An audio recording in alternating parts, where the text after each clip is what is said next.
Israel. Then when again it moved down to Rome, that is that Batten, moved to Rome. It moved to England, UK. It became Great Britain, started ruling most of. After World War II, the Batten moved to USA. It is the duty of USA, whether it is Trump or Biden, to protect the interest of Western civilization, Christianity, Judaism, and everything against that leads to Cold War and stuff like that. And that is why they have always been having problems with Muslims in the Middle East. Let's come back home. Let's come back home because believe this, time is running. You know, Barrister Ike is a global public affairs analyst. So let us come back home and analyze some things locally. And we're going to begin with Daily Trust. The major headline here reads, "Villagers flee as gunmen kill many in Benue. Medical outreach turns Ori in Abia. As many hospitalized, reps lead march against gender-based violence. Tinubu to present 2025 budget to National Assembly tomorrow. Kano governor flags of recertification of C of O. Tinubu did not seek any SS approval to buy presidential jet. Abaribe. Service sector raises GDP by 3.46 in Q3. Northern lawyers condemn attempts to remove CCT chairman illegally." Okay, well, starting from Vanguard, GDP growth figures. More work needs to be done, attributed to Tinubu. Welcomes third quarter growth figure. Services sector drives Nigeria's GDP up to 3.46%, attributed to NBS, as oil agri sectors growth slows. Says unemployment rate falls to 4.3% in second quarter of 2024. Mixed reactions trail move to privatize PH Warri Kaduna refineries. And Imami condemns smashing of Chevron pipelines in Delta. 2027 opposition parties more Granite Alliance against APC. Tinubu FG to NAS. We borrowed based on your approvals, right? Olise drums support for Iguavon to lead Super Eagles Southeast. Sit at home persists despite Simon Ekpa's arrest. And lastly, autonomy for state legislatures. Southwest lawmakers resolve to lobby governors. Moving over to leadership paper. 16 days of activism. World leaders worry over Nigeria's GBV rates. Nigeria needs 1 trillion naira to tackle menace. World Bank UN says 42% of Nigerian women are financially excluded. Mrs. Tinubu seeks support for GBV victims, survivors. Bandits kill 32 in Fresh Benue attack. 20 missing in Delta boat mishap. 160,000 children living with HIV and ACA. Women protest over 262 husbands, children in prison. FG defends borrowing amid surplus revenue reports. Northern youths give ACF 7 days to restate chairman. Moving over to Nigerian Tribune. Sectors query FG's borrowing. Tinubu's ministers justify plans. President assures better economy as latest GDP report indicates growth.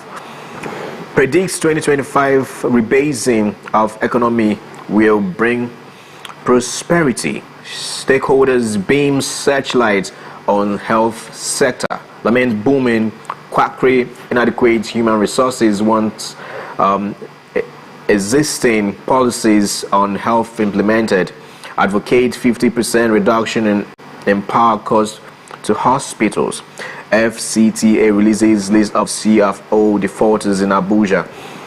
Over 1 million violent crimes perpetrated against women in 2023 attributed to UNODC.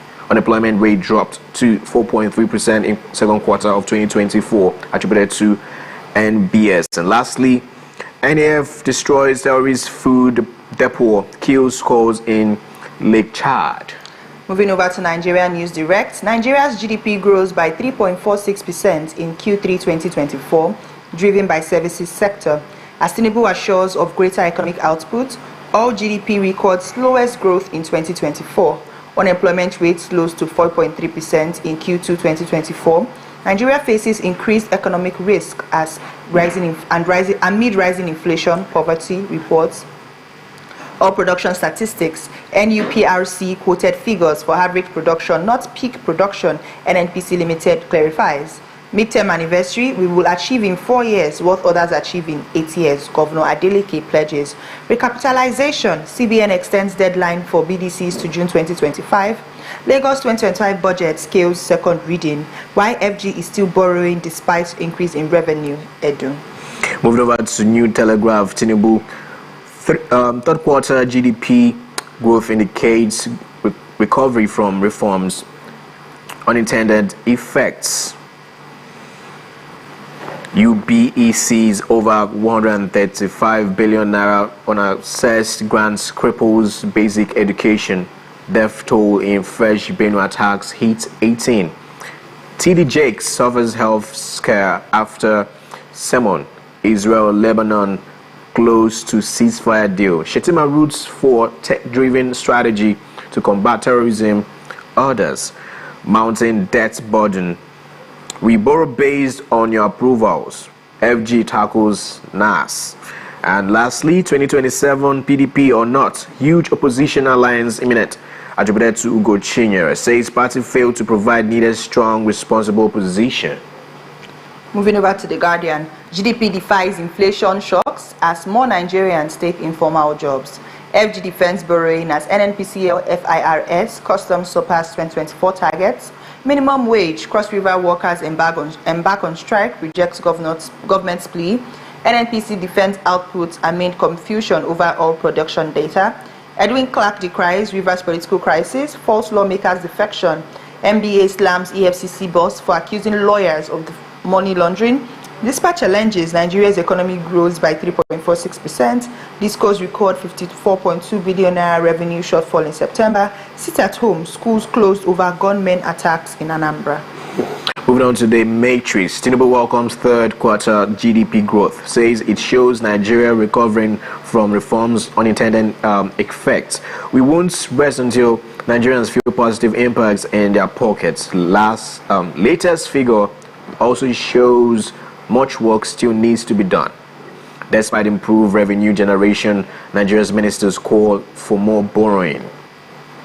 And Abaribe drops bombshell, reveals presidential jet was bought without National Assembly's approval, says Nigeria would have been better had Obi won presidential pool.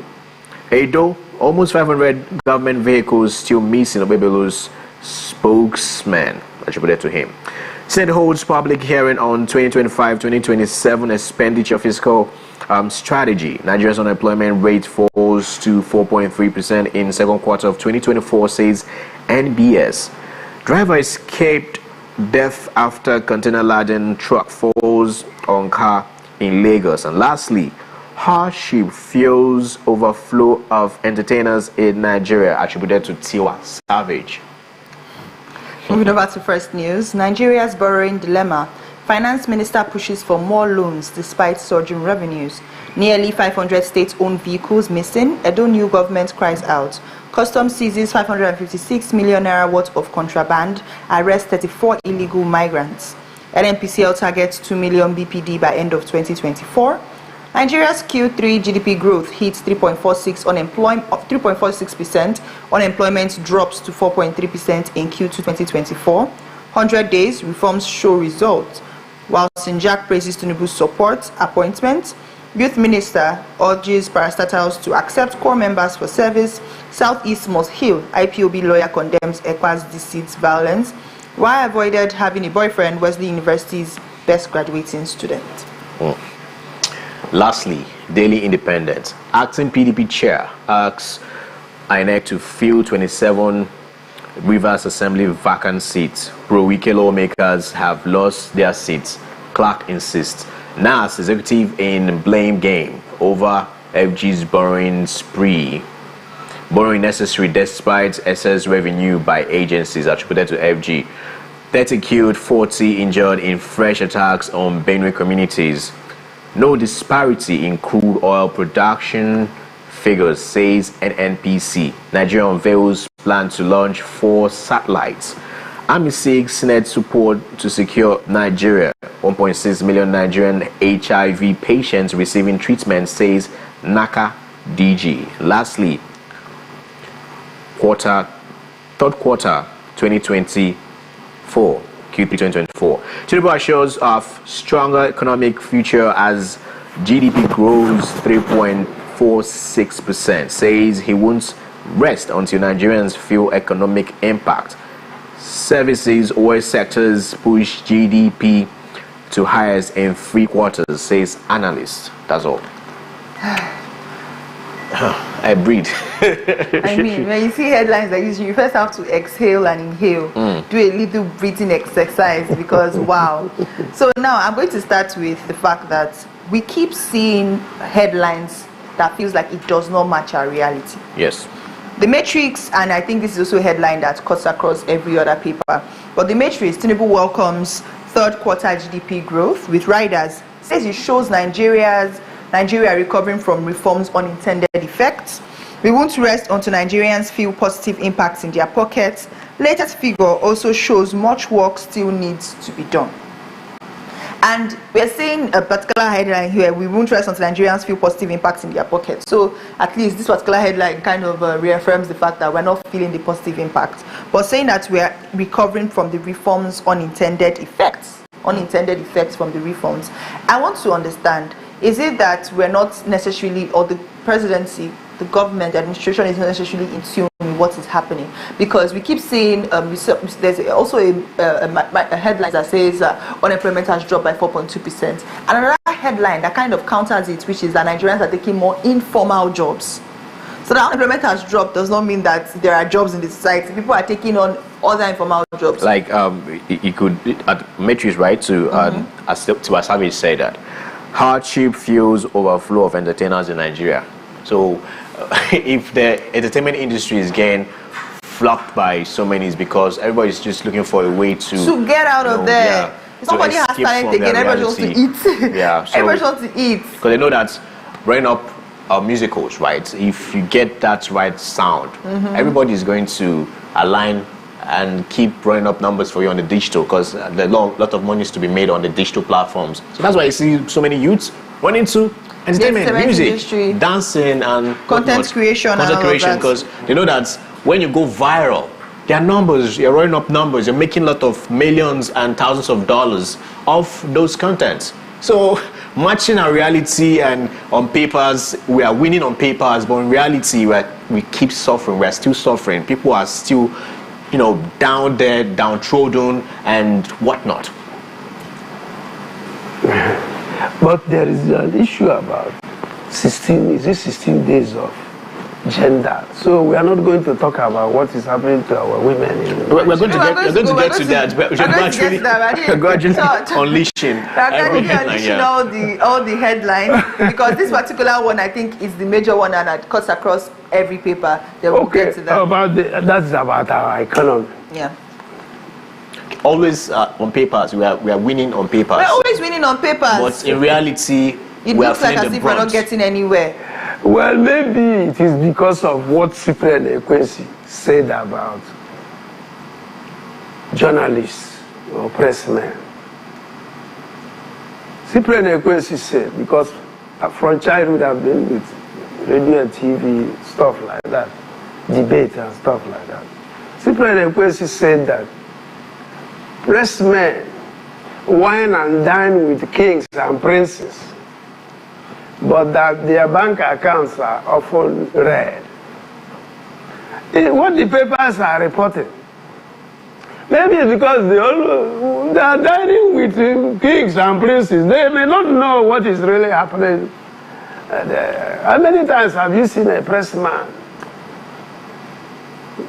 When I was in Lagos, there were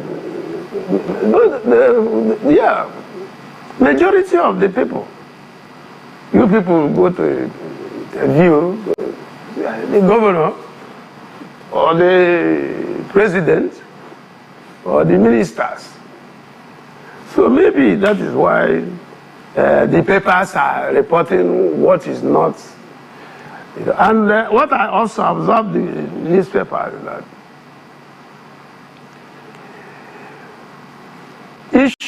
most of the newspapers are owned by those who are already above middle class. They may not know exactly what other people are going through. most of the papers are owned by those already above middle class, so they may not know what the poor people are going through. So, Barrister Ike, you're telling me that there's a possibility that the presidency or like people in, because I saw a tweet a couple of days ago, somebody was on a flight with the governor, and he, the security and everything around the governor, you know, they didn't let anybody come close to him and all of that. And the person was like, maybe of a truth, you know, these people do not know or they don't have access, because it's obviously people in their cabinet is what they tell them that they believe. So, you know, if the governor comes and says, oh, what's going on, do you understand? What's going on? You come and tell him, oh, this person, everybody is fine, nothing is happening, blah, blah, blah, because they don't have that access. So are you saying that it is true that a government might be, I will not say tone deaf, but might be unaware of the plight of its citizens? I was in Asorok when IBB was military president.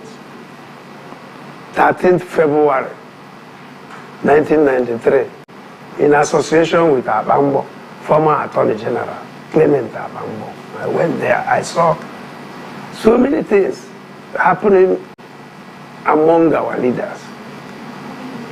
They don't have access to what is really happening to us. There was a governor that tried it when I was in Kano. Rimi, there was a governor called him. You remember? He will go out in the night with Volkswagen, will move around to know what is exactly happening to the people. How many of our leaders now, who are now always in private jets, or, you know, where do they have access to know what is exactly what happened? Does any of them, like Rimi, go out in the night? Or when Peter Obi was governor, he did not surround himself with all these people who will not be telling you the true state of affairs. He wants to go to the market. In fact, I was surprised myself, because I think I was, when I was lawyer to Prince Arthur, what's the name of that airline? Peter Obi enters, even a poem, they enter plane. Peter Obi carries his bag and he sits in the economy. He doesn't go to first class. So if you sit in the economy, you may know what the lower people are suffering. But when I was Triax airline lawyer, I discovered that all our leaders enter first class. All our leaders. That one that was from Enugu State. The brother to Nyawood. What was his name? The former governor from Wodo's family. Okwesilezen. Okwesilezen Wodo. I was in first class, because I didn't even know that if you are the lawyer of you will always be. That was the first time I was starting knowing what first class looked like. Because when he gave me the brief to be his lawyer, every time these people, air hostesses, will carry my bag and I'll go to first class and stay. So I started seeing that all our governors and leaders stay in first class. Do you get what I'm saying? Yes. Apart from Obi and Ekweme, I have never seen any of our leaders who is either in his private jet or in first class. So how can you in first class know? In first class, the kind of food they bring there is different from the one they give to others. Everything there is different from the one they give those in the economy. And that's why the least of them stay in our first class. All of them stay in our first class. If you stay in first class, you may never know. You go to the airport, where they keep them is different. Look, if you see what our leaders are doing. One day I was at our airport, just because Ike Ekwemadu was around. You see the security there. Even dancing, they brought a dancing group. A dancing group, because Ike Ekwemadu was to arrive.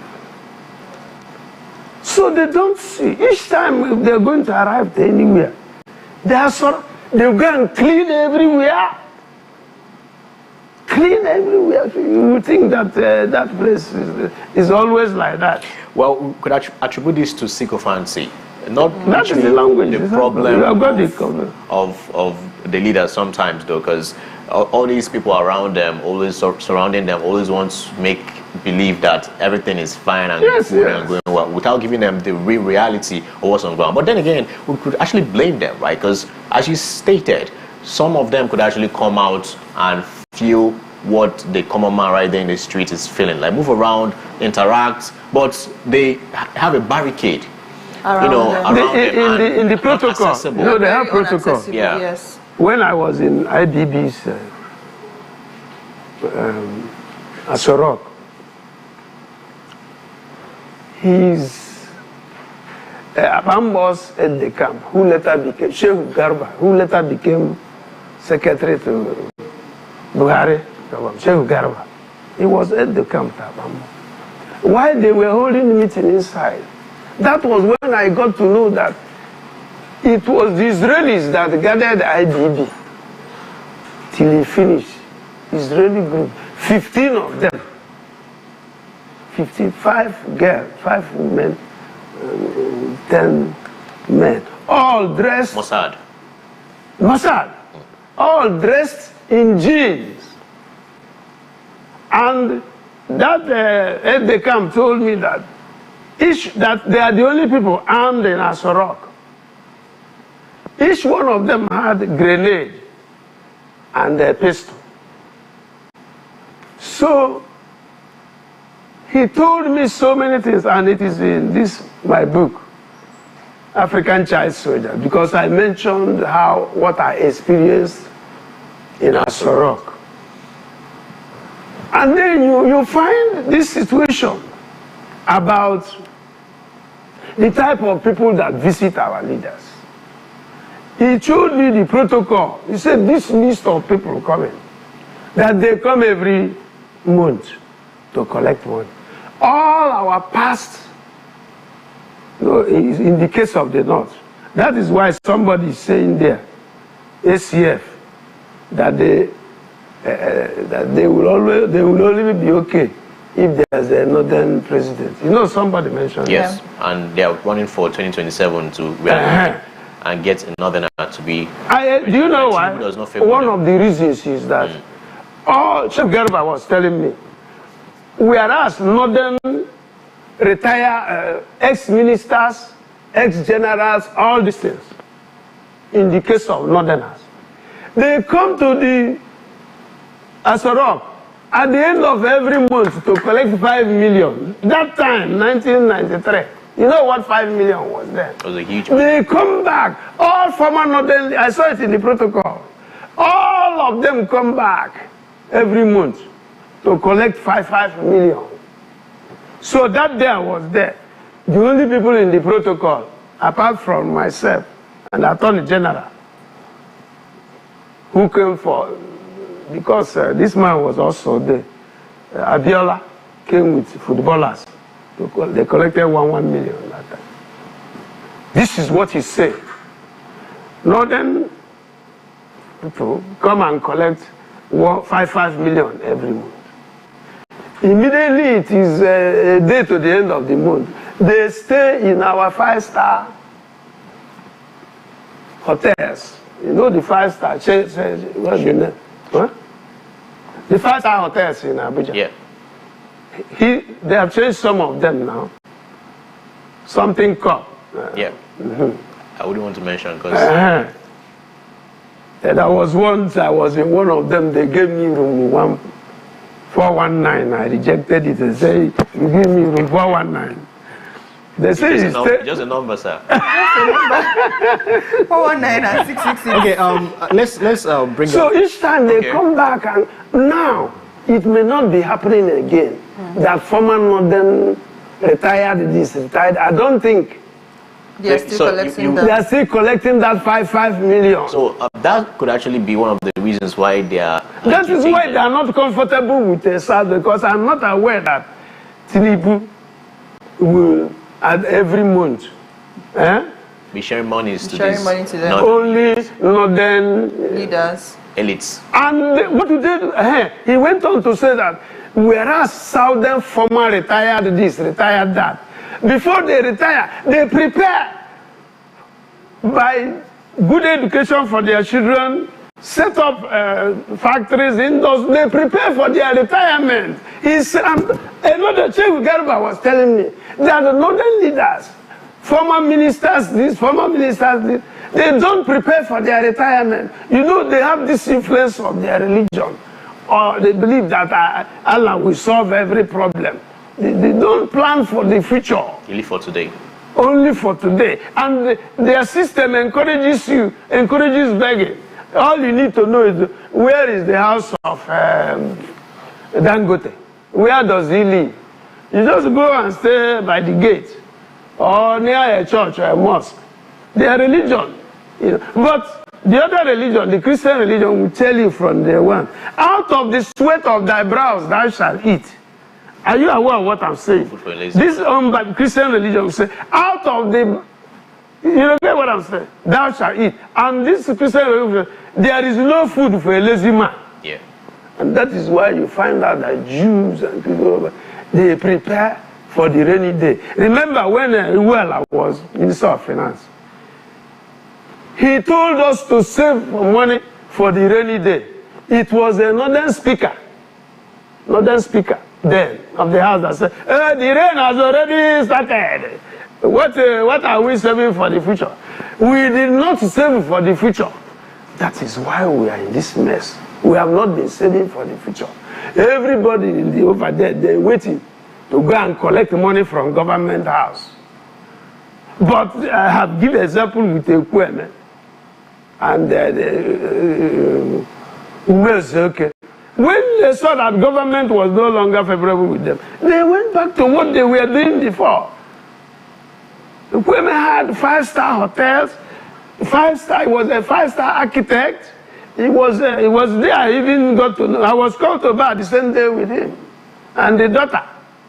He has a big law firm dealing with properties in Lagos. But our northern ministers, all of them, do you know that it is Ekweme that built the house of Shagari? I was doing youth corps in Sokoto in 1982. This, my present wife, was my fiancée. He said, okay, he came and said, let's travel and see the house of our president, Shagari. They answered the name of their towns. You hear of Jega, is the name of a town. Shagari, Ukenu. Why? The parents did not even, you only answered the name. Like me, I cannot stop answering my father's name because my father gave me, my own parents, they took me to government college, Umuahia. We just, last Sunday, we did old boys, government college, Umuahia, you know, get together at the KNMS district. You will see, we prepare for the future. Okay, sir, before we run out of time, there's a headline that caught your interest, right? You're talking about equity, equality. Yes, you know. This one, I don't know, maybe because my mother was wonderful in my life. He's the person that sent me to government college in Umuahia. And a lot of things I'm enjoying today is because of what my mother did for me. My father just gave me primary school education. As usual. in those days. In those days, as usual. Even if you find primary school, you're lucky. Yeah. I am not happy with what is happening to our women. When I was in the US, about 20 states out of 50 had women governors, women senators. In fact, in the Western world, the civilized world, women have taken over the professions. Professors in university, in fact, one of them just got something in chemistry recently, somebody, Jennifer. You know, they have taken over. The men concentrate on who is going to the moon, who is going to the, you know, Elon. These more technical things. Who is going to war in Afghanistan or Ukraine? or Israel. Men concentrate on all these things. In fact, the last election we had in America, if you see how crazy, but the problem I have is that women don't help themselves. They have not been helping themselves. Every time there was an election all over the world, the last one that took place in America, can you imagine that a woman is a frontliner? Go and check how many women, including colored women. Here in Nigeria, there was a time a woman ran for presidency. Not even one woman voted for her. And this is worse in any country where you have up to 50% Muslim. If you live in the north and see what women are suffering. In Nasarawa, I was angry and I said it on radio. Do you know that a man was made commissioner for women affairs? A man in charge of women affairs. That is, and yesterday night I was watching one of the permanent secretary in Nigeria right now. Permanent secretary for women affairs is a man in Nigeria. So I don't like the way women are treated, especially in Nigeria and the third world. And that is why in this meeting, end of year meeting we did, Government College Umuahia, I proudly told them that I am happy that the greatest woman in Africa now, and to some extent in the world, Ngozi Okonjo-Iweala, I told them, is our wife, because the husband is from Government College Umuahia, a surgeon in New York. If you see the office of Ngozi Okonjo-Iweala, I even prefer this her position than going to Asorok, where I had to pass up to 4 gates, go underground before I saw the president. Go to where his office is wonderful. So, please, again, former President Obama, one of those who has been saying, let us have more women leaders. That why we have more wars is because of men are leading. If, for instance, out of these 5 great powers, at least 2 are women, look at war everywhere. Look at war. So you think there will be less war if women are there. So I don't like, go to northern Nigeria. The thing annoys me. There was a time I went from our, what they were calling, to go with one Victor to trade kerosene. Before a woman will buy kerosene, 4 of them are inside the house. No air condition, nothing. Hot, just. They will buy kerosene from a little hole made at the wall. They are not supposed to see even the person you are buying kerosene from. And we are young boys, we are 12. They were not even allowed to see us. Can you imagine? One day I went to a fellow teacher's house in the north. I forgot their tradition. I went across the parlor and I saw 4 women at the back. They were not properly dressed. Because one was not expected to. So immediately I remember that I was in a different culture. If you see how I ran away from that place. A youth couple was killed. Well, when in Sokoto, we were in the camp doing NYC. One guy got up and said, we've been to Sokoto for 2 weeks. We don't see the girls. Where are they? Youth couples. And the director shamelessly told us that, did you come for youth corps to look for girls? Well, young men, why won't you look? What is wrong with looking for girls as youth couples? Well, I think I don't like what we are doing to our women.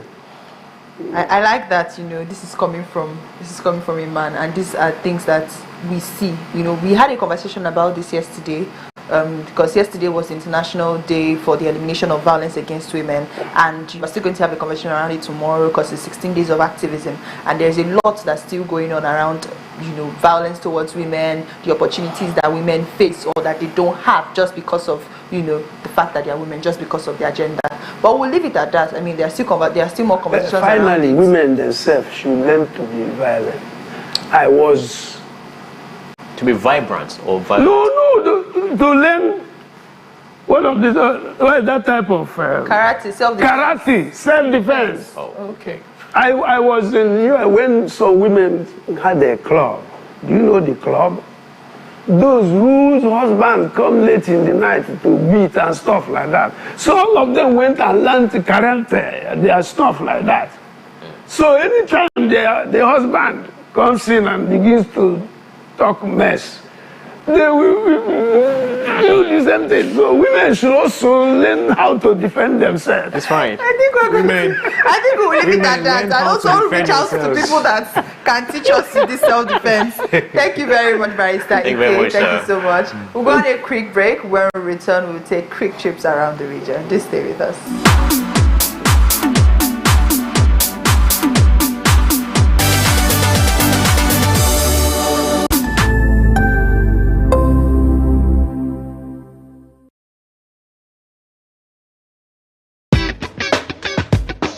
It's a brand new week and another opportunity for us to gist and me to tell you, bring all the spice, all the things that are hot, trending and exclusive on social media. Sometimes I know there's constructive criticism. I know that you know how to quote it. So for the people that don't understand, I want to be like, oh, why are you doing this? Please, I'm not a cross-dresser. I'm only doing this because of the money on Facebook.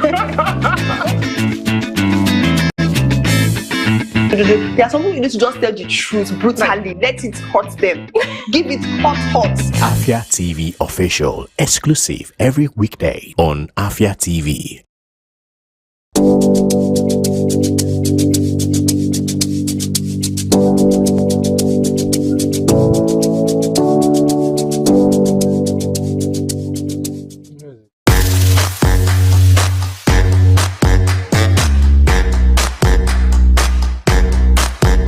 Assalamu alaikum jama'a, sunana mai martaba sarki Abubakar Yusuf Sambo.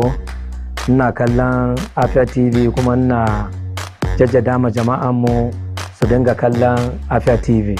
Allah ya taimake su a aikin da suke na kyau. Inda ba yake ne mu no afambo His Royal Highness Sarki Abubakar Yusuf Sambo an ma watch Afia TV na kwado kwandibu inda ba ni ne ka hana watch Afia TV. Afia TV na eme ọfụma. Daalụnụ.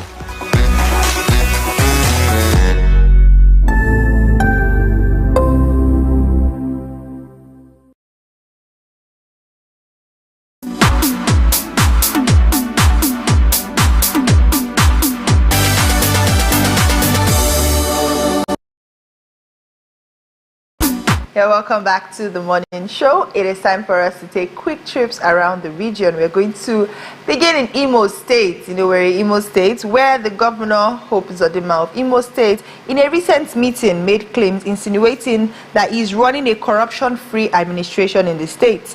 This has elicited a mixed reaction from the people of the state, who spoke to John Kennedy Ogbonna, Afia TV Bureau Chief in Imo State. Here comes his report in detail. The governor had this past Sunday said he would leave office a free man without fear of being investigated for corruption. This was during the Pontifical High Mass to mark the celebration of the Feast of Christ the King at the Government House Chapel, Owerri. Governor Uzodinma went ahead to challenge anyone who had evidence of any wrongdoing against him to present them. This has received mixed reaction from residents. While some commend his commitment to transparency, others are skeptical, citing past challenges in governance. The issue is there that is an APC. The APC is one ruling. So there's one alleged they normally say by one APC chieftain, and now he's senator. I say whenever you join APC, your sin is forgiven. So what do we expect? Since the APC is ruling, he's the one in charge, and maybe he doesn't have an issue with the current president or regime or this president. So why wouldn't you say such? And probably that we are on the ground. We all see the substandard work that is going on, all these things that is going on. No? So you have the effort to say such because of there is nothing they has done on the groundwork and all the rest of it. We've heard things like this before. Now the problem is implementation. Like other governors, the other former governors, they've said things like this before. But when they come out, yes, they still question them on how they spend Nigerian money.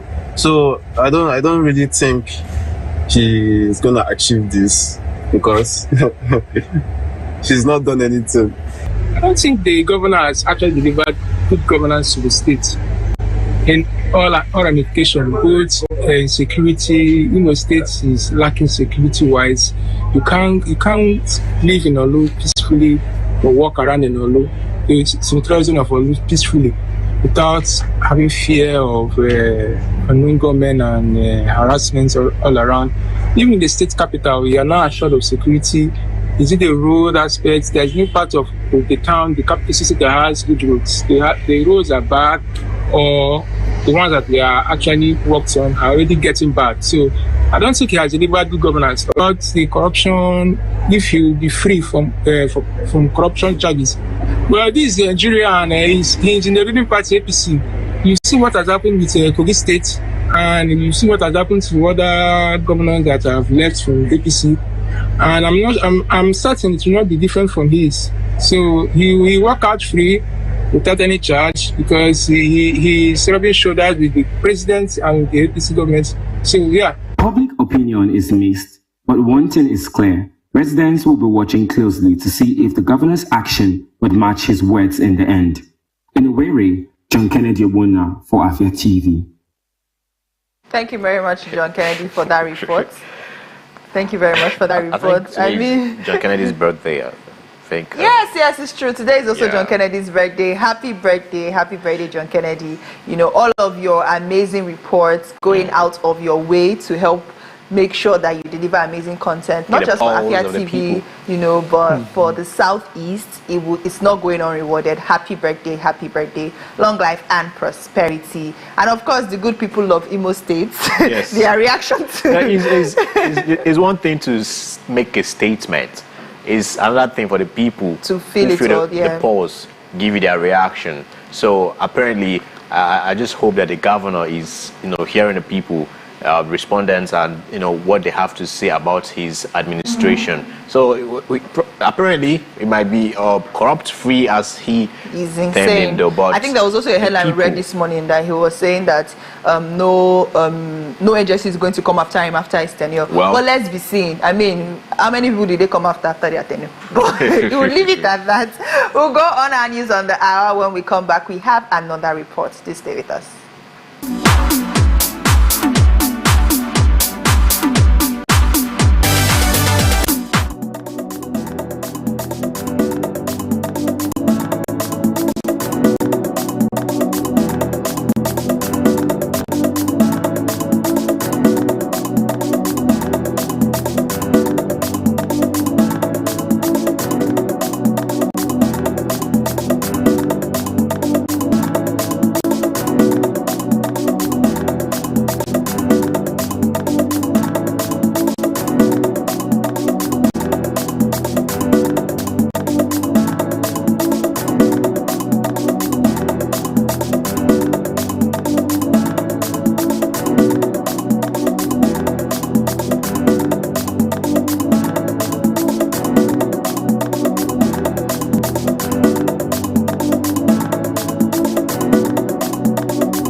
Yeah, welcome back to the program. Of course, you're still watching the Afia Morning Show. And like I said just before we went on our news, we still have one more report for you. And it's about fares in the city. We are going to be having obviously, we're going to be looking at this report from our man on the streets, exploring the impact and experience of fares local fairs rather. And in a recent interview about fairs, many individuals expressed a clear preference for these events over traditional markets. They noted that fairs often offer more affordable prices, making it easier for people to purchase goods, and also provide a valuable platform for small and medium-sized enterprises to showcase their products, fostering local business growth and community engagement.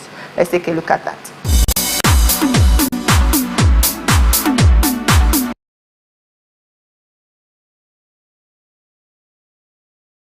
Recently concluded Priceless Christmas Fair.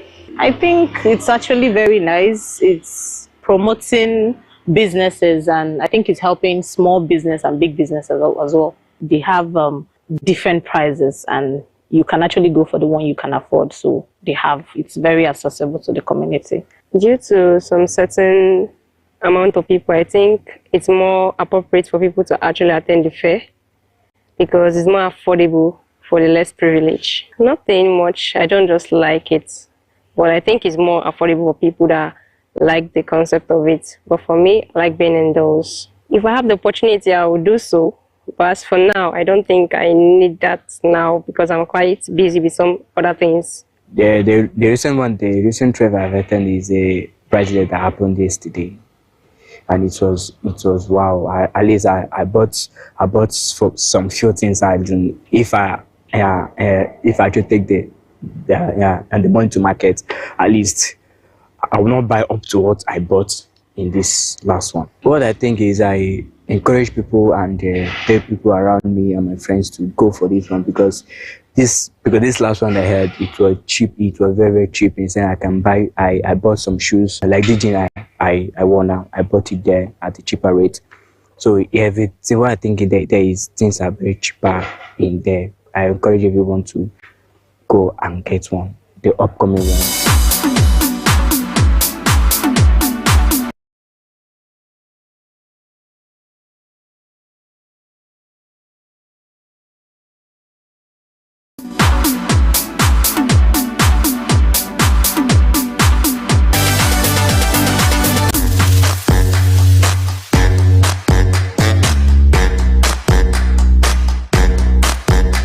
Assalamu alaikum jama'a, sunana mai martaba sarki Abubakar Yusuf Sambo. Ina kallon Afia TV kuma ina jaddada ma jama'an mu su dinga kallon Afia TV. Allah ya taimake su a aikin da suke na kyau. Inda ba yake ne mu no Afambo His Royal Highness Sarki Abubakar Yusuf Sambo an ma watch Afia TV na kwado kwan dibu. Inda ba ni ne ta hana watch Afia TV. Afia TV na mofima dalono.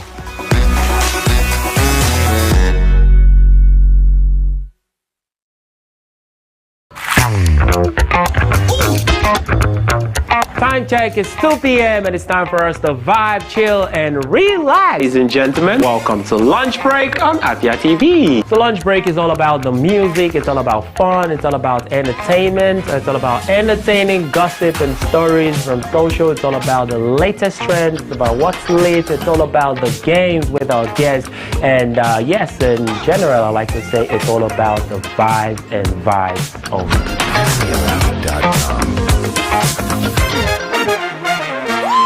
Welcome to Afia TV, your go-to channel for excellent news and incredible shows that keeps you IEI, that is, informed, entertained, and inspired. Need a break? Ladies and germs, welcome to Lunch Break on Afia TV. Join Choco to vibe and chill on Lunch Break at 2 p.m. for the latest trends in music and entertainment. Not like I have big money.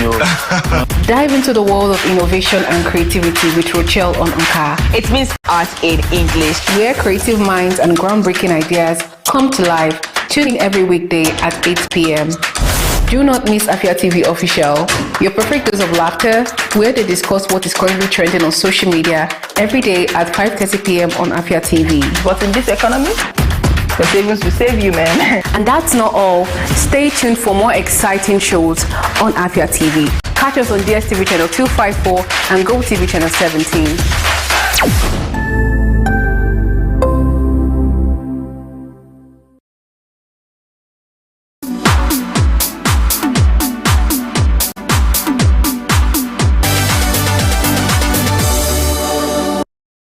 Yeah, welcome back to the program. You're still watching the Afia Morning Show, and now it's time for us to have conversations around very important topics. I personally love storytelling, filmmaking, cinema, and the Eastern Nigeria International Film Festival is going to be happening from the 27th to the 30th. And this is not just a film festival, you know, to showcase movies and all of that. It also shows the movies, what we're doing from the East. Is bringing the East, bringing our stories on a global stage, on a global platform.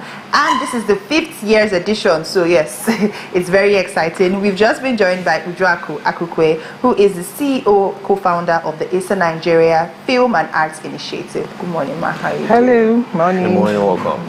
Thank you. Thank you, Gustavo. How do you feel this year 5? Oh my God, I feel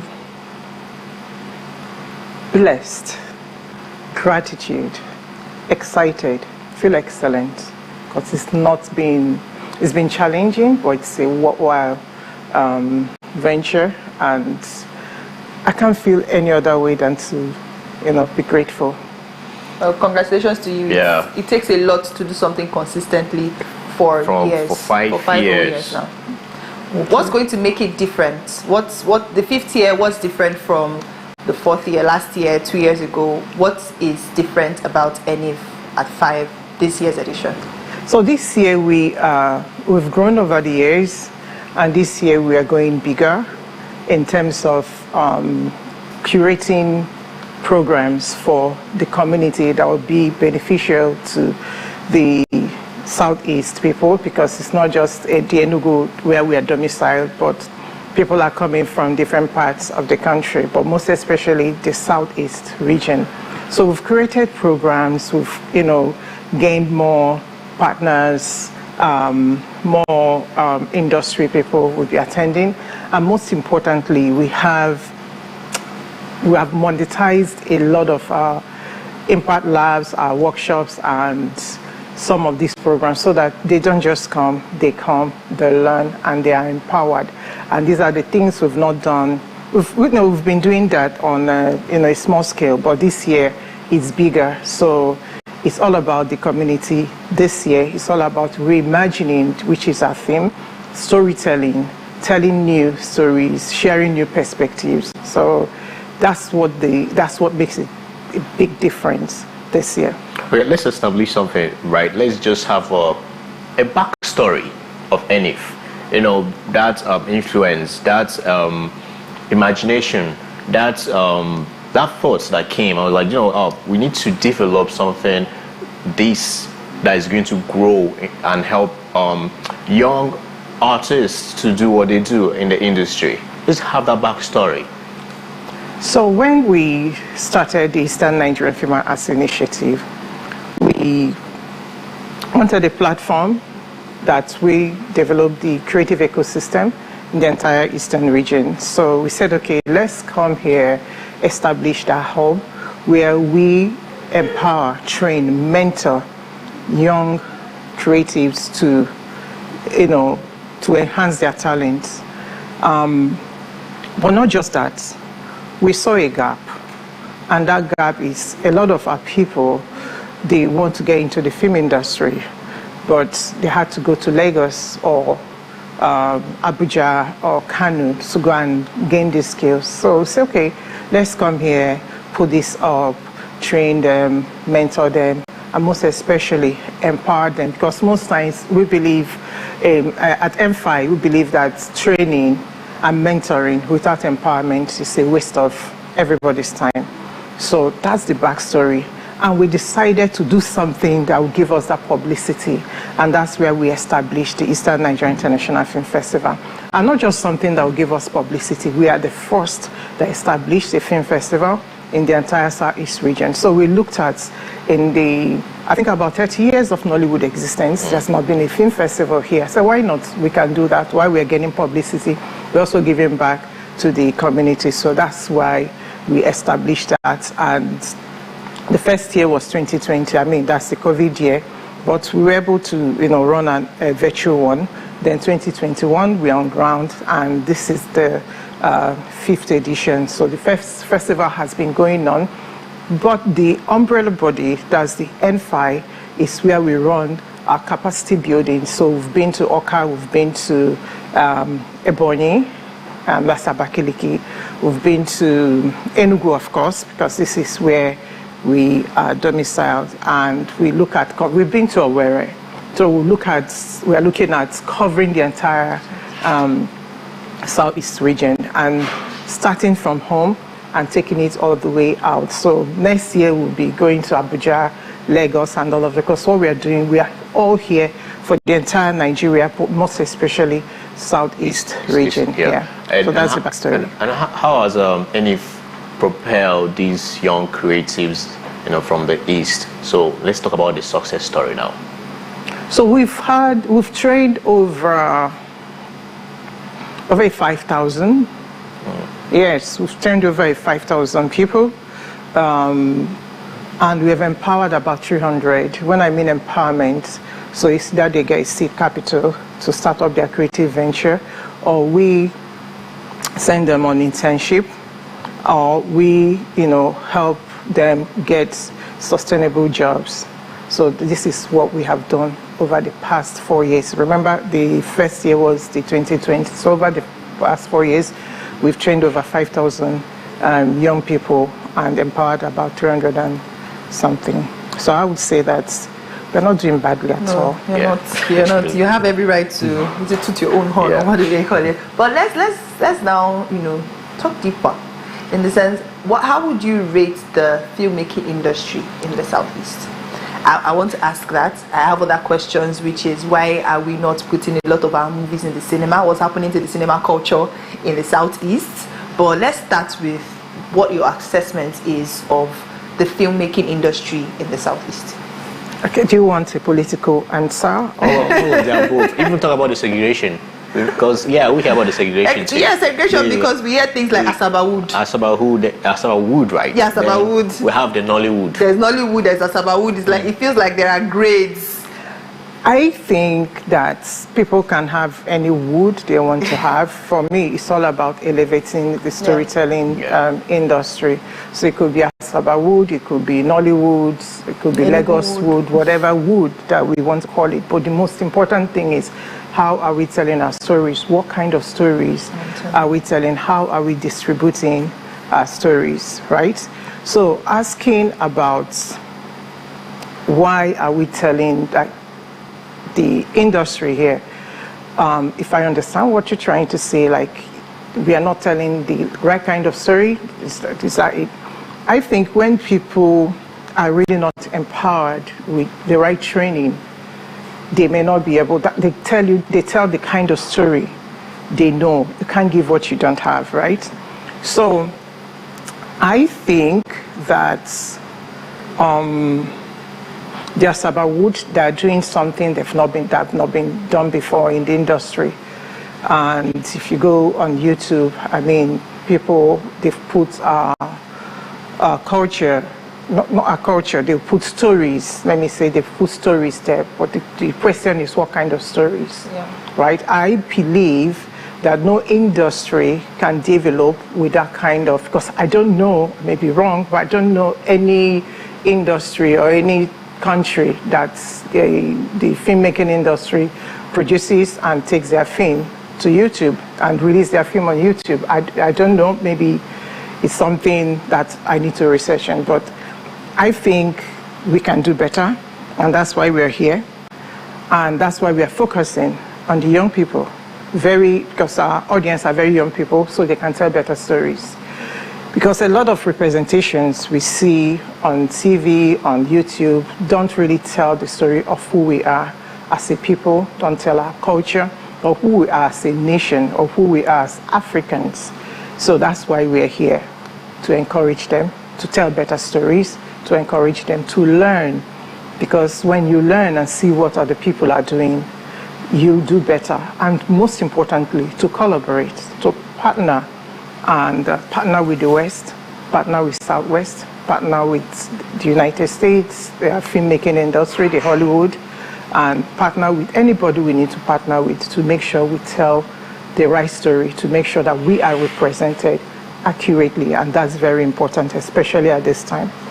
So, which leads me to my second question, which is platforms. Do you think that the Southeast, we are properly represented on the right platforms? We're not seeing, as someone who really loves movies, I love movies a lot, and most times we see that I don't know that we should go deeper, that we should call names, but you know, there was a movie that was released last year. Was it last year or early this year? And you know, it was very, I'm going to give the theme of the movie, so if people that watch movies, they probably know what it is. But it was kind of talking about the boy system. So it was talking about the boy system, and it was a really beautiful movie. It was interpreted well to the best of. I liked it. It was interpreted well and all of that, you know. But the major problems I had with it was I felt like it would have been told better. It would have been interpreted better if we had someone who was of the same tribe interpret it. Even the stories, because I'm the kind of person that I calm down. I look at credits. I see, oh, who does this? So I'm excited to go and watch more or see more of the person's work if I'm impressed with what the person did. So even the stories wasn't even told by someone of the same tribe. I understand we can do research and all of that, but I feel like what's the problem with having, first of all, our people tell our own stories the right way? It wasn't directed of someone of the same tribe. The stories were not told of, you know, people of the same tribe. So I feel like, what's the issue with having people of the same tribe? Or let's remove tribe from it, but why are we not telling our stories by ourselves? The truth, I really don't care about the tribe that tells stories, but if you don't tell your story, people will tell your story for you. Yeah. So if the people here are not interested in telling our story, of course, life abhors vacuum. Other people will tell that story. But in terms of research, I think there is something about Nollywood that I'm still trying to understand, because people don't really pay attention, detailed attention, to at least taking time to do proper research. Whether it's being told by an Indian or a Japanese, doesn't matter. But when you want to tell that kind of historical story, get consultants that will do proper research about the people, about the culture, because representation matters. Okay. So I understand, I know the story, the film you just, you know, the example you gave. I think the thing is that in Nollywood generally, not just Southeast region, problem. So there's a research program. There are people that we are too quick to get things done.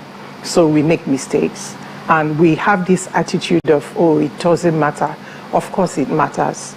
That's why for a typical Hollywood film will take years, because what are they doing?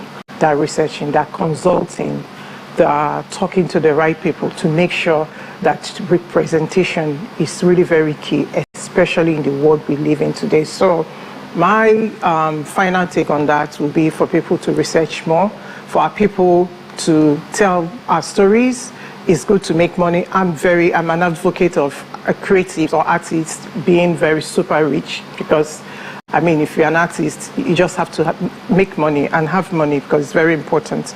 But why we are interested, why we are still, you know, why we are making money, it's also very important. I put the right information there, because without the right information, because some of these films in the next 20, 30 years, they will be there, and that's what our children will watch, our children, and they will be asking, okay, is this our culture, what's going on, right? So it's important that while we are making money, we are also telling the right stories. I want to ask one question. Okay, sorry.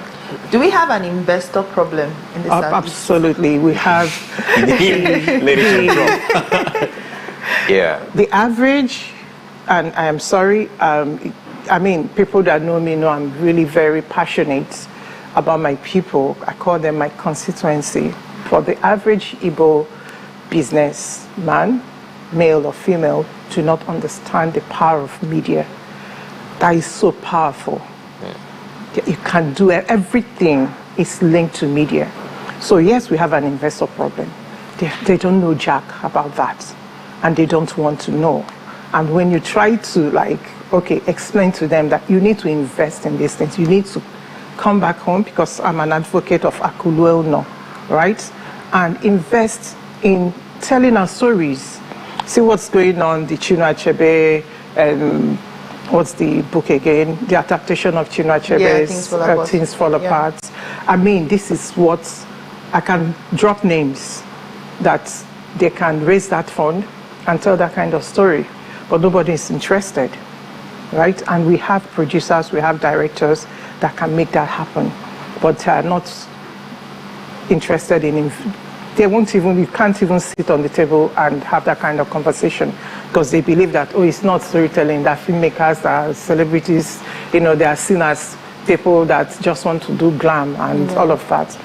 But we have an investor problem in terms of investing in films, in cultural events, in creative activities, and all of that.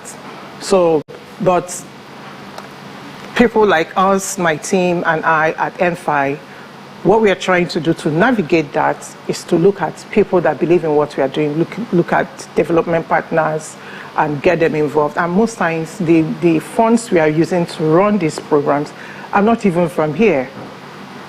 They don't come from from our people, except maybe people like the Afia TV and other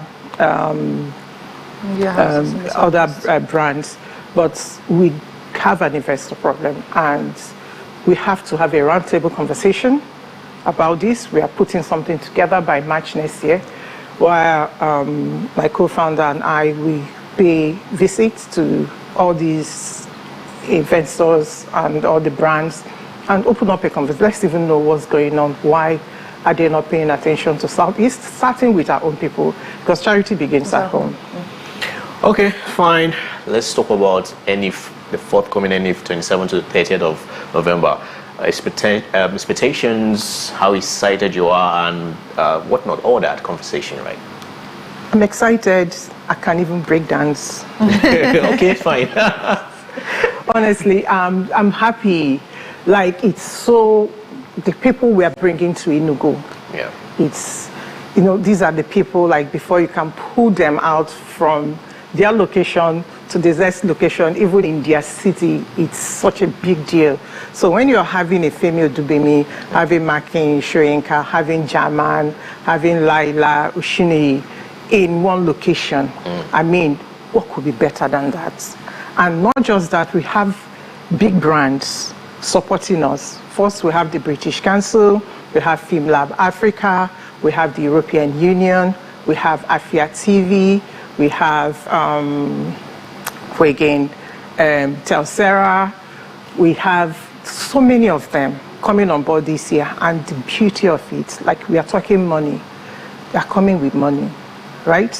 So they're not just coming to run workshops, impact labs, competitions. No, they are doing that, and they are empowering our people. So that's one thing that, I mean, maybe after this, you can play a song, I'll dance for you, because that's to show you how excited I am. So what makes this year different is, for the first time in ENIF, so we do empowerment, yes, but for the festival itself, we are giving out lots of money, about 3 million on the table. So we have the reimagined family history, the magic of the people, sponsored by the co-founder Ike Nebwe. We have the European Union putting 2 million naira on the table. We have the Film Lab Africa coming with their competition. So what could be better than being at ENIF 2024, the 5th edition? I don't think you can be anywhere else. And we are reimagining storytelling. So we've had pre-festival events where we did folklore, reimagine folklore, teaching people how to, use folklore to tell stories that will, wherever you are in the world, you can relate to that. We've done storytelling with AI, with Malik, the best AI storyteller in the world at the moment. We've had smartphone filmmaking delivered by Ike Naibwe, an international celebrated filmmaker. That's the pre-festival event. And we've done it all this year. And what we are saying, that people need to take advantage of it. I think we'll leave it at that. I mean, if you're in this is not just a matter of if you're in Enugu, if you're in the southeast, get back.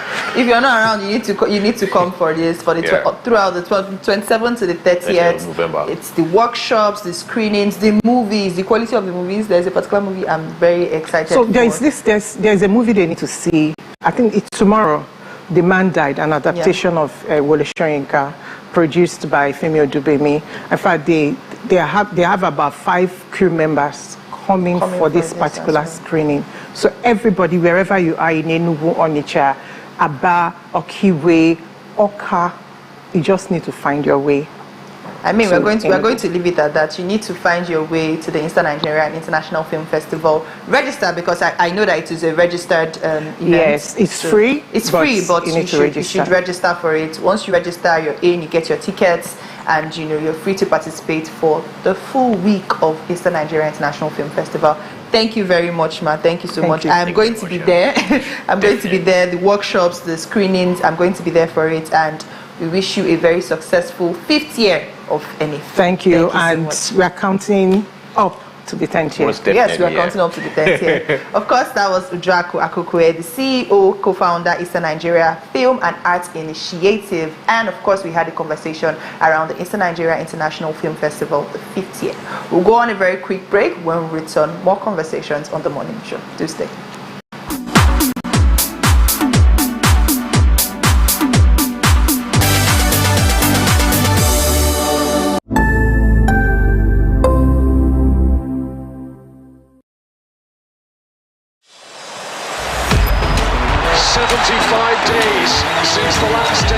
Season, we are ready to do it all again. Phil Foden is having the season of his life. Brilliant! Just brilliant! That is quite something! Stay connected for all the football you want, starting from 5,100 Naira per month. There's no mountain we can climb. Can make it if we try. If we all say yes, I believe that there's no mountain we can climb. We can make it if we try. From the commercial nerve center of the southeastern Nigeria, the Abia State Government and Aba Chamber of Commerce, Industries, Mines and Agriculture, ASIMA, invite manufacturers, investors, trade unions, captains of industries, and the general public to the 2024 Aba International Trade Fair Summit and Exhibition. Take advantage of these opportunities to showcase your business to the rest of the world. Improve your sales and brand visibility. Date 28 November to 7th December 2024. Venue Aba Mega Mall along Aba Umaya Expressway, Osisioma, Abia State. This message is endorsed by the Abia State Government and Aba Chamber of Commerce, Industries, Mines and Agriculture, ASIMA. For partnership, sponsorship and participation enquiries, visit www.abainternationaltradefair.com. On Facebook at Aba International Trade Fair, on X Aba International Trade Fair, or call Marcus on 0806 605 4420 or Sam on 0802 826 9391. Aba International Trade Fair. Be a part of it.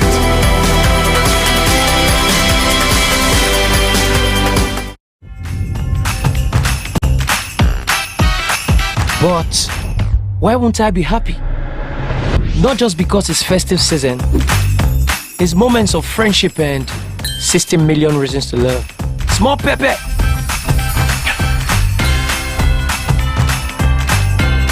Babes, this dress is given. Don't forget the earrings. Those are 2 reasons already.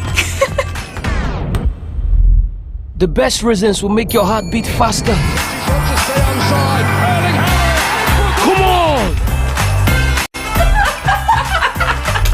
And make every laugh worth it.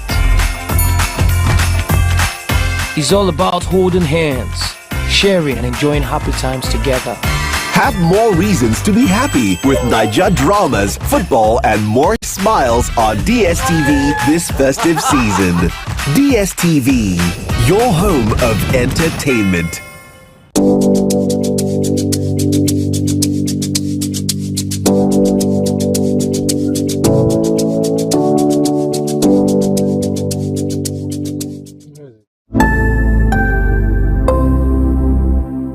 Good evening to you, viewer, and welcome to Women in Business, a show that profiles women, executives, and even the next door store owner, showcasing Igbo greatness to the world. I started always obsessed with books ever since I was a child. The stress of always converting naira to dollar and an incompetent means an incompetent person.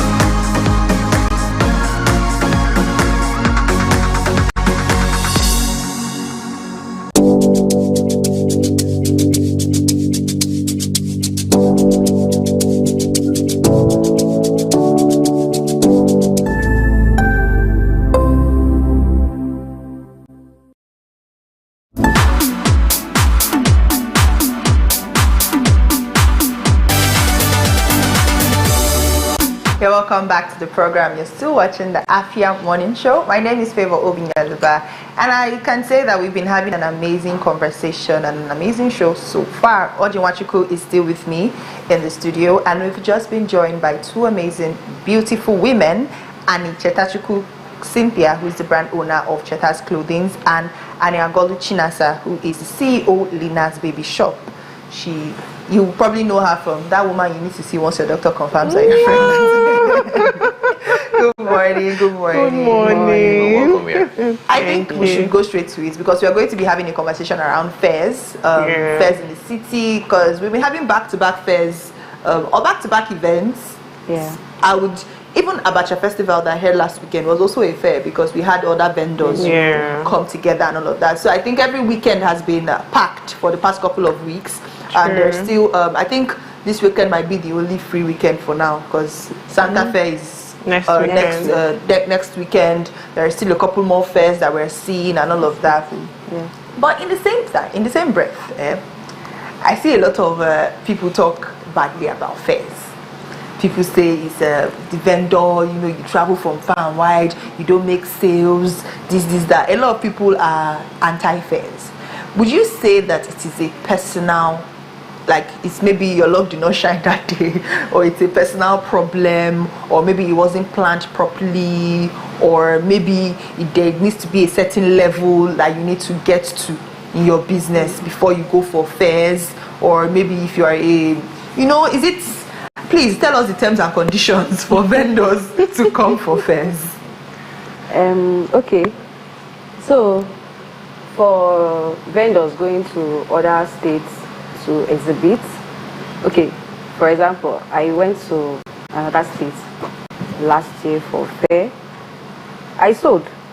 So there is no level you are supposed to be in business before you should go to fair. I think fair is even supposed to be for small businesses. Do you get? Because fair gives you this visibility, it gives you this awareness, but you have to put in the work. So for people that say, I went to fair, I did not sell, is the organizer, no. I think, first of all, okay, the organizers have an input, so they're supposed to even create awareness for the fair to start with. Then you as a vendor, you're supposed to push. You're supposed to market your products. You are supposed to, people are supposed to have you on their lips even before the D-Day of the fair. So you as a vendor also have an input. You also have to create awareness. Yes, you also have to create awareness for your own brand personally, not just about the fair. So that people will have in their mind when they're coming for yes, they will budget you. They will have your name in their budget that they are coming to buy from so person. If not. Yeah, so just like she said, fair helps to give you visibility 100%. And then above all, credibility. Because if people get to see you in a well-organized fair, thank God for Santa Fair for over the 7 years, if people get to see you in a fair and then they can attach a face to this brand, you realize that people shopping from you online becomes very easy. Because beyond seeing this person on online space, I've been able to attach a face to this person. I know who is behind this brand. So this brand is not scam. Do you understand? Now, over the years, I've had people that I met in the fair. Because when I started my business, I needed that visibility.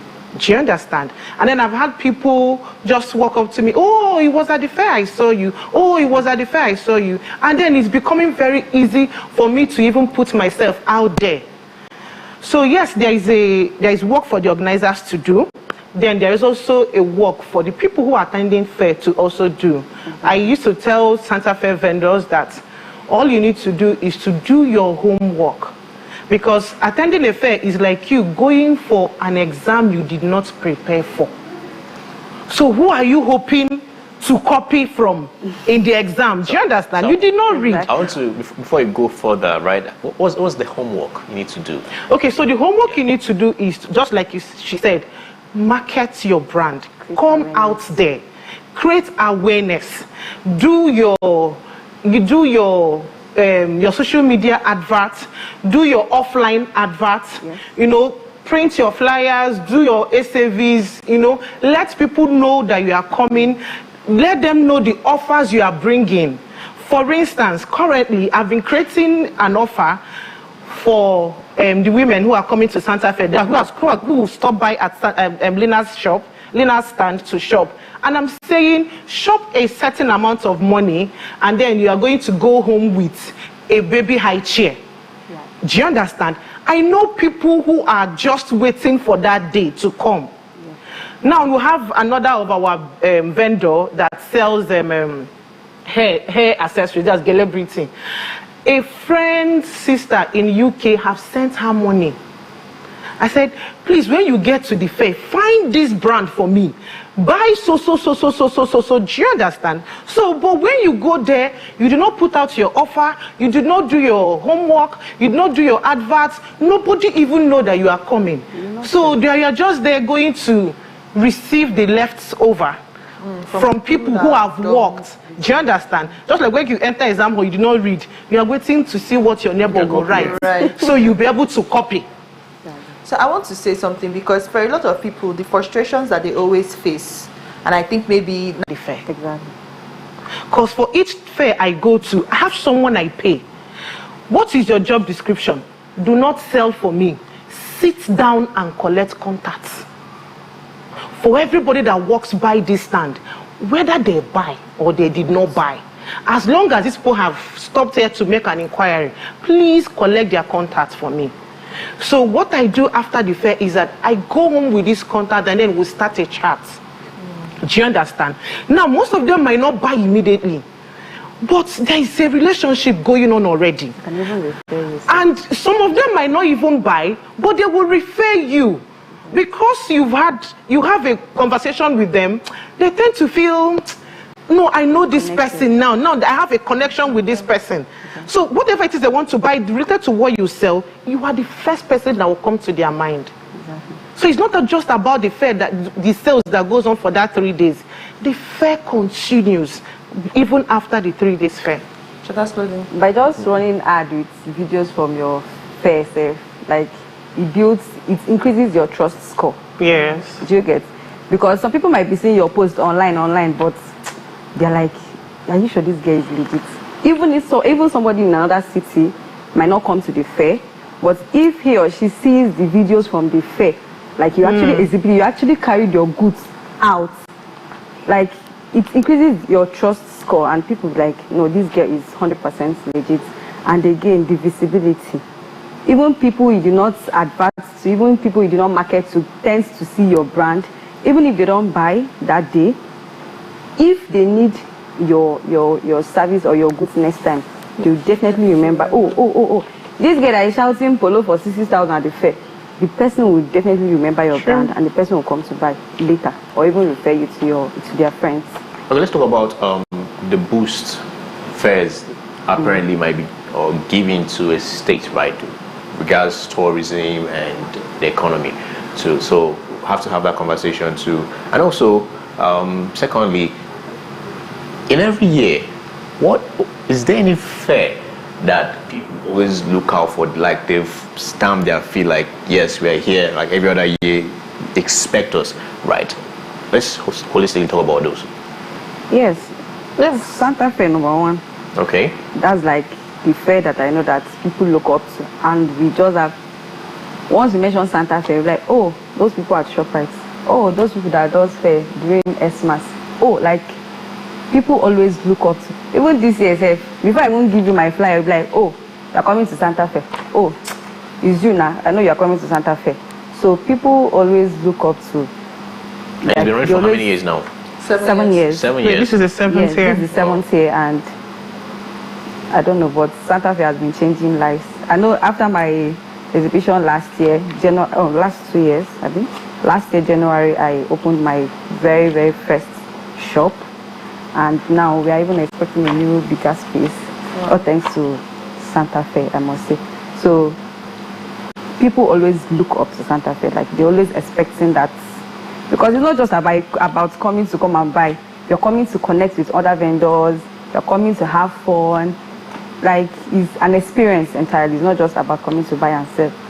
So now let's talk about the Santa Fe has been running for 7 years, and you've exhibited 2 years. You exhibited like 2 years ago, exhibiting last year, exhibited now, and I'm sure you must have been exhibiting for a couple of years as well. But if maybe you don't know, the economy 2 years ago, economy of last year, is not the economy of this year. So what are the expectations if we are being realistic? Because even if maybe you're making, the crazy thing is you might even make sales, more sales than you made maybe last year. But the impact, the way the naira has fallen and all of that, what are the realistic expectations that you have and vendors should have? Because I want us to look at it from the angle of vendors. The vendors should have, knowing that nowadays, people don't have as much as they have.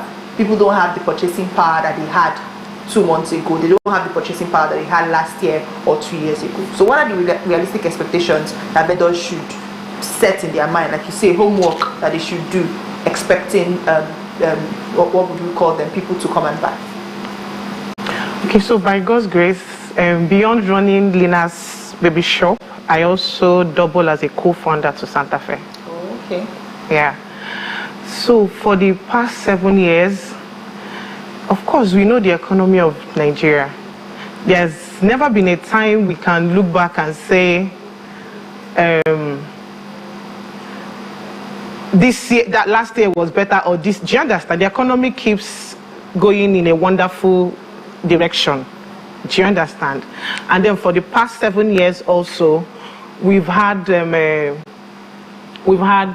lots and lots of testimonies. Yes, I know currently the economy is amazing. Do you understand? Yes, the economy is amazing.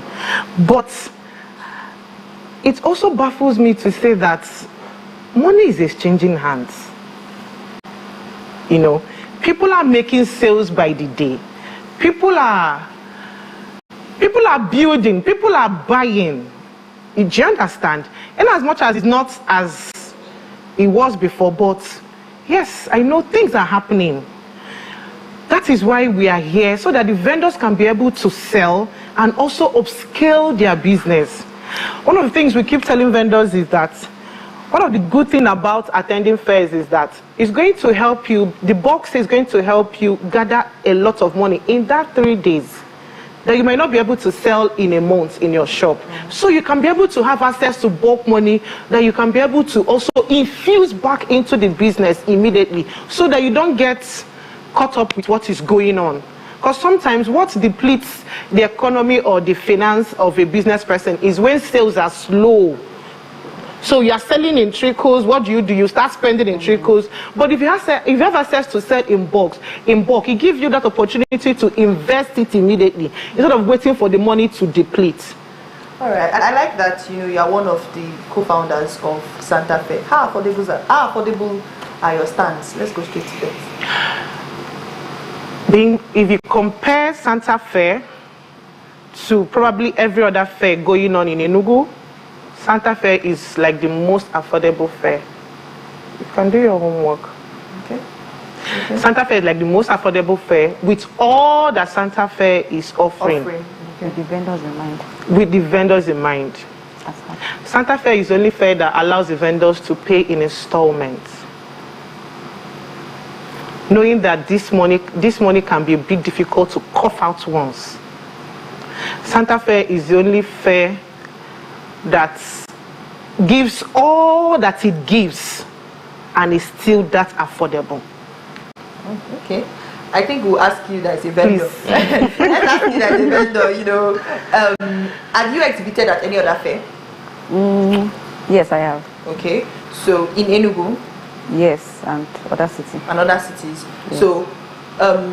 So it doesn't look like as if we're trying to promote Santa Fair, because we're trying to have a holistic conversation about fairs and all of that. But when it comes to the affordability of stands, because sometimes we hear that a stand can cost 100K, and some people will feel bad that by the time they buy they pay for the stand, or they pay for the venue or whatever allocation will be given to them. By the time they pay for that, they factor in their transportation, transport insecurity, other personnel that are going to, even the cost of exhibiting alone might not match, it might not match the profit that they are going to get. Even though we've already established that for fairs, it's not just the profit that is in mind, but obviously it would be good for you to make profit, or even at least break even.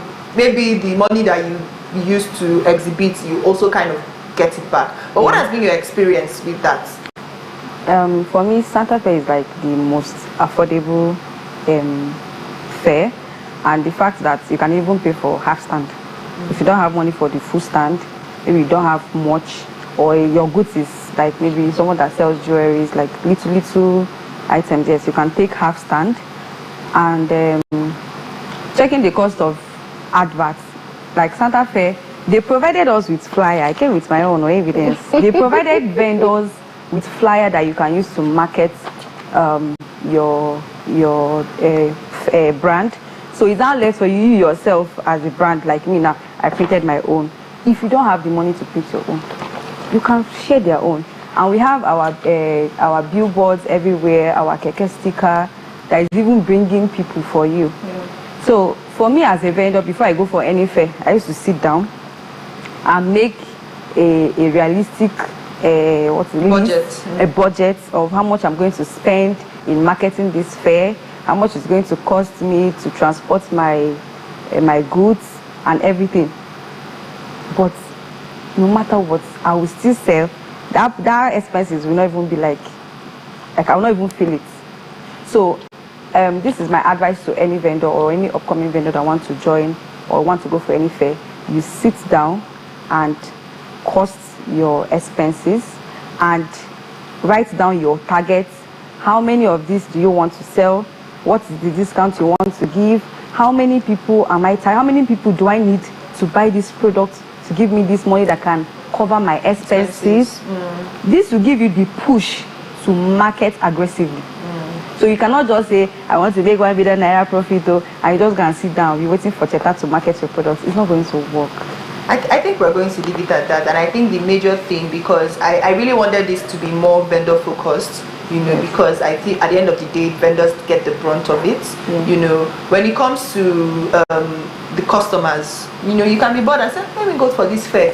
You might not even have anything in mind, but it's the vendor that they get the brunt of it, from the customers, from people that are going to come, from the marketing, advertisement, and all of that. So I think the most important thing, if you're a vendor, not just for Santa Fair or not for Priceless Health Fairs or all the fairs that has happened this past couple of weeks or this past couple weekends, if you're a vendor, not just in Enugu but around all the fairs that are happening. I think the Aba International Trade Fair is on Thursday or Friday, so it starts on Friday. So there are a lot of fairs that are happening this period.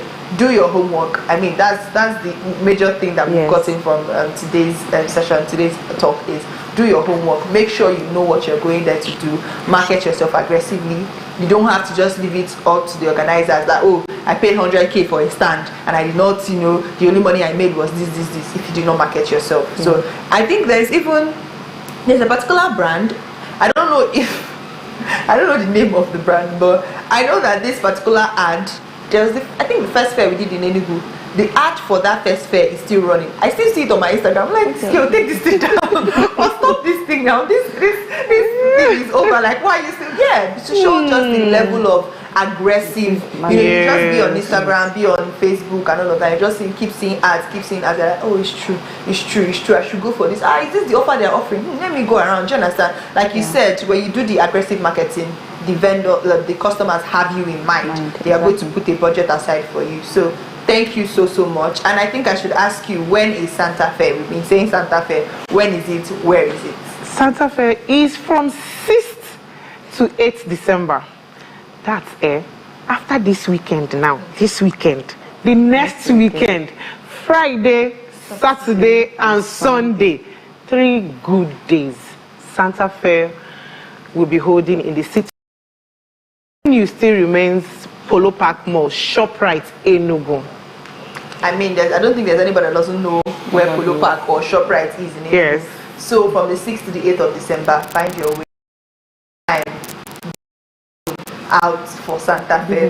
Put your vendors in mind for Santa Fe. It's going to be an amazing experience. And congratulations, Afia. Thank you.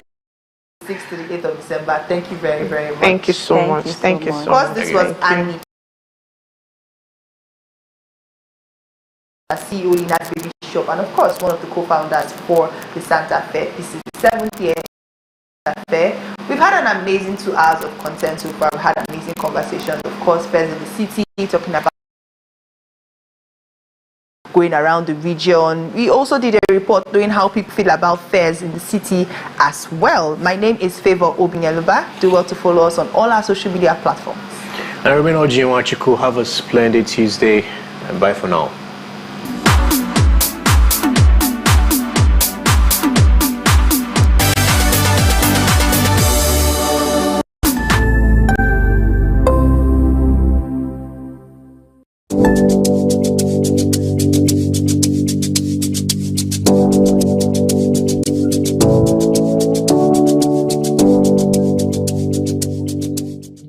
What are your thoughts on the spate of sex for grades in Nigerian universities?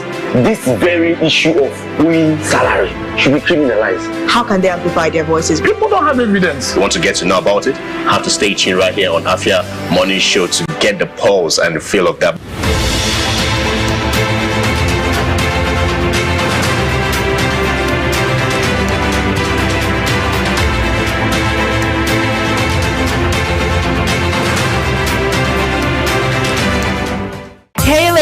Join us on Gyno Plus every Wednesday at 6 p.m. right here on Afia TV, DSTV channel 254 and GoTV channel 17, where we will delve into health issues affecting girls and women in society. Breastfeeding doesn't even cause breastfeeding. The frequency of breastfeeding means the approach you take to make sure that your well-being is maintained.